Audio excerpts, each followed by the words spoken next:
बिस्मिल्लाहिर्रहमानिर्रहीम।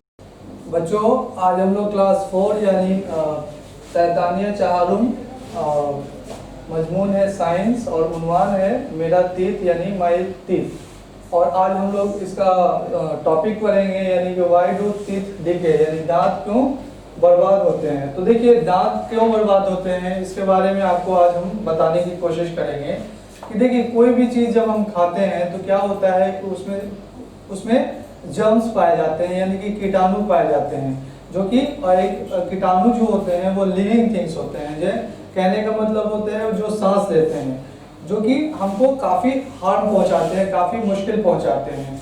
जब जर्म्स जो है हमारे मुंह में रहेंगे तो क्या होगा, मुंह महकेगा भी। क्या होगा, मुंह महकेगा भी। और हमेशा जो है हम लोग कुछ ना कुछ खाने की कोशिश करेंगे। जैसे जब जर्म्स होगा तो जाहिर सी बात है कुछ ना कुछ हम लोग एवरी टाइम हम लोग कुछ ना कुछ खाते ही रहते हैं। और जो खाना होता है जब हम बार बार खा रहे होते हैं तो खाना क्या होता है, वो फूड वो दांत में चिपक जाता है। जैसे मिसाल के तौर पे जैसे हम एक ओवरऑल बनाने की कोशिश कर रहे हैं दांत, जैसे दांत में क्या होगा, यहाँ पे खाना चिपक जाएगा। जब खाना चिपकेगा तो जाहिर सी बात है कि यहाँ पे जो टीथ होंगे वो क्या होंगे, यहाँ पे कुछ ना कुछ दूसरी भी चीज आ जाएगी। तो जब ये खाना चिपकेगा और फिर बार बार जो हम लोग खाना खा रहे हैं तो जैसे जैसे चिपकता जाएगा वो दांत पे वो चिपक के रह जाएगा। फिर क्या होगा कि जो जर्म्स हैं वो अंडा देंगे। क्या देंगे, अंडा देंगे on the sugar that is present on the food and produce a kind of acid. कहने का मतलब है कि जो जर्म्स होते हैं फीड ऑन द शुगर, यानी कि जो खाना जो होता है बच्चों, आपको पता है कि खाना जो होते हैं वो मीठे होते हैं, मतलब जो तग़िज़ा होते हैं वो मीठे होते हैं। और जब फूड मतलब अलग अलग काइंड्स से अलग अलग, जैसे सेब है, सेब से मैलिक एसिड निकलता है, आम है, आम से सेब है, सेब से मैलिक एसिड, आम से मैलिक एसिड निकलेगा, सेब का ऑक्सैलिक एसिड, अलग अलग तरह के एसिड होते हैं। जैसे नींबू है उसमें टर्टरिक एसिड होता है, अंगूर में भी टर्टरिक एसिड होता है, सिट्रिक एसिड होता है, बहुत तरह के एसिड्स पाए जाते हैं। तो जैसे ही हम खाएंगे तो जाहिर सी बात है कि जो शुगर है यानी कि जो मिठापा है वो उसमें चिपका रहेगा। चिपकने के बाद क्या होगा कि वो जो यहाँ पे जो दांत है वो क्या होगा, दांत जो है वो धीरे धीरे क्या होंगे कि ये जो चिपका हुआ फूड है वो नीचे की तरफ आने लगेंगे। आने के बाद क्या होगा, दांत जो है वो पूरी तरह से बच्चों, दांत जो है वो पूरी तरह से खोखला हो जाएंगे। खोखला होने के बाद क्या होंगे कि जो एसिड होंगे यानी अलग अलग एसिड और शुगर के साथ रिएक्ट करके वो एसिड मतलब दांत को क्या करेंगे, डैमेज कर देंगे। जब दांत डैमेज होगा तो जाहिर सी बात है दांत में कुछ ना कुछ होल हो जाएगा। होल का मतलब उसमें सुराख हो जाएंगे। और सुराख होने के वजह से क्या होगा कि कुछ भी चीज़ जब हम पिएंगे या खाएंगे तो वहाँ पे काफ़ी दर्द महसूस होगा। यानी कि जब हम ब्रश भी करेंगे तब भी दर्द, या उसमें से खून भी निकल सकता है बच्चों। और आप मतलब कहने का ये मतलब है कि उसमें ब्लड वेसल्स भी रहते हैं और नर्व्स भी रहते हैं, यानी नस भी।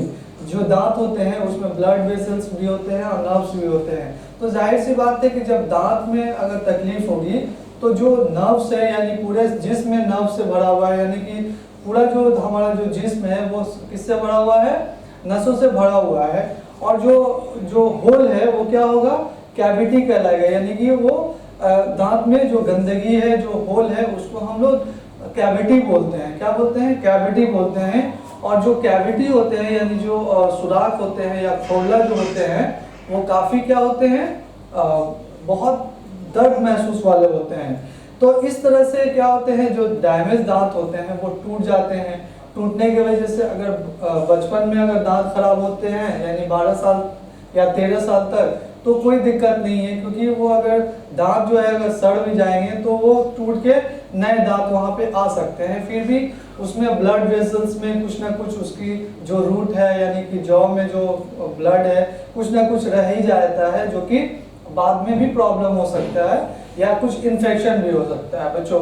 तो इस तरह से क्या है कि हम आपको समझाने की कोशिश किए हैं कि कोई भी चीज़ हम खाते हैं तो कोई खाना चिपक जाता है, खाना जैसे चिपकेंगे तो खाना चिपकने के बाद इसमें क्या होते हैं, शुगर आ जाते हैं, मतलब मिठापा आता है, मिठापा, और फिर भी कोई भी चीज़ खाते हैं तो यहाँ एसिड के साथ रिएक्ट करके वो कुछ प्रॉब्लम क्रिएट करेंगे, यानी कि कुछ होल बनाएंगे। होल बनाने के बाद फिर यहाँ पे जो है दांत पूरी तरह से वो क्या है जी, खराब हो जाएगी। तो बच्चों ये हमने आपको समझाया है कि ये दांत जो है बहुत तरीकों से आपको बचाने की ज़रूरत है। कम से कम दिन में या 24 घंटे में 2 से 3 बार या आप अपने आप को दांत को साफ रखने की कोशिश कीजिए, ब्रश कीजिए और अच्छे से ब्रश कीजिए। बहुत लोगों को आप देखिएगा कि मतलब ब्रश करते हैं तो तुरंत करके ख़त्म कर देते हैं, तो नहीं बच्चों, उसमें क्या है कि जो हमारा जर्म्स है, जो कीटाणु है, उसमें रह जाते हैं, जिसके वजह से बहुत सारी तकलीफ़ें दांत को हो सकती है। तो इस वजह से हमको दांत को भी बचाना है ताकि हमको और अच्छा दिखना है। और अपने ज़िंदगी में अगर दांत ना रहे तो ज़िंदगी बहुत ही मुश्किल हो सकती है, क्योंकि बिना दांत से खाना खाना बहुत ही मुश्किल है। इसलिए अगर हम दांत नहीं रहेगा तो हम खाना चबा के नहीं खा पाएंगे। इसलिए दांत को बचाइए और पूरी कोशिश कीजिए कि ऐसी चीज़ ना खाएं जिससे दांत को परेशानी साबित हो। इसलिए बच्चों इस टॉपिक में, इसमें अगर आपको कोई भी दुश्वारी हो, परेशानी हो, तो इसको आप कमेंट बॉक्स में ज़रूर कमेंट कीजिएगा। इंशाल्लाह इसका आपको तसफ्फी बख्श जवाब देने की कोशिश की जाएगी।